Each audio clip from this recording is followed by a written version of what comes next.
आमचे माजी महापौर बनशेट्टी अक्का आहे, आमचे मित्र विरोधी पक्षनेते जगदीश पाटील आहेत, मी स्वतः सभागृह नेता आहे, मी पण इच्छुक आहे. आमच्या चन्नवीर चिट्टे वल्ल्याळ साहेबाचे पी आहेत, त्यांनी पण इच्छुक आहेत. आमच्या मंडळाचे आणि शहराचे महाराष्ट्र प्रदेश कार्यकारी असलेले आमचे हेमंत पिंगळे इच्छुक आहेत. आमचे प्रदेशाचे अमर बिराजदार इच्छुक आहेत.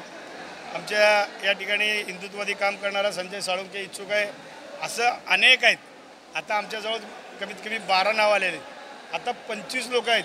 उद्या भविष्यात हे थोबडे साहेब पण येऊ शकत आहे, भविष्यात आमचं काडावी पण येऊ शकते, भविष्यात अजून जुने जुने कोण कोण आहेत.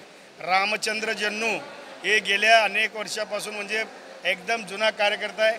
त्याला कुणी नगरसेवकाला पाडलं, त्याचं काल बेहाल केले, त्यांनी पण आमदारकीला या ठिकाणी इच्छुक आहे. आज पद्मशाली समाजाचा मेळावा असल्यामुळं त्यांनी येऊ शकलं नाही. अजून लय समाजाचे लोक इच्छुक आहेत. एकही समाज असं इच्छुक नाही असं नाही आहे. लोकांना वाटलं फक्त दक्षिणमध्ये फार इच्छुक आहेत, दक्षिणपेक्षा जास्त उत्तरला इच्छुक आहेत. फक्त या ठिकाणी थोडं गडबड होण्याची शक्यता आहे. खरेदी विक्री करणारे हे जे काही आमदार खासदार आहेत ह्या लोकांवर लक्ष ठेवून राहावं. आणि यांनी लोकांना आमचं मिटिंग असलं तर पार्टी पीटी देतो म्हणून मिटिंग बोलवायचं आणि जेवायला घेऊन जायचं असं काम केलेलं आहे. तरी आज आमचं पहिला मिटिंग आहे. आम्ही सर्वांना सांगितलं नाही, आम्ही कार्यकर्ते म्हणजे फक्त जे बोलू शकतात त्यांना बोलवलो. आम्ही याच्यापेक्षा मोठं 1000 दुसऱ्यांदा बैठक 1000-2000 लोकांचा होतील, तिसऱ्यांदा बैठक 5000 लोकांचा होतील. जर तुम्ही ऐकून बी आमचं उमेदवारी दिलं नाही, आम्ही 10,000 लोक मिळून या ठिकाणी उमेदवारीचं फॉर्म भरणार आहे. त्याच्यामध्ये आम्ही ठरवू कोण उभा करायचा कोणाला नाही. शेकडो कार्यकर्ते आज बैठकीला होते. जर उमेदवारी तुमच्यापैकी कोणाला मिळाली नाही आणि उमेदवार तोच बदल रिपीट झाला तर मग पुढची भूमिका काय काय पक्ष नाही, उमेदवारी आम्हाला मिळालंच पाहिजे असं काय नाही आहे. आमच्या पक्षाला विनंती आहे वरिष्ठांना, मोदी साहेबांना, फडणवीस साहेबांना, बावनकुळे साहेबांना की आमच्यापैकी द्या.